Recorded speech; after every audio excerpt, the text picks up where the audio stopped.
तर भावांनो बघू शकता इथं एक घोरपड सापडलेला आहे. हे बघू शकता, लहान आहे बघा, साईज बघा काहीची, जिवंत आहे, ॲक्टिव्ह आहे अजून.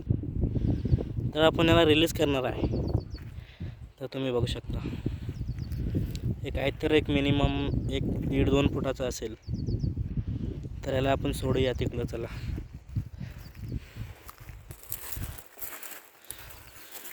तर हे अति जोरदारांना चावा घेतो. तर बघू शकता, याला रिलीज करूया. सोड वही, हे बघू शकता तुम्ही. सोड सोड, तर बघू शकता बघ कसं पडतंय. तर आपण त्याला मुक्त केलेला आहे, तो गेला. आपण आमचं काम करूया. चला, तर भेटूया पुढच्या व्हिडिओमध्ये.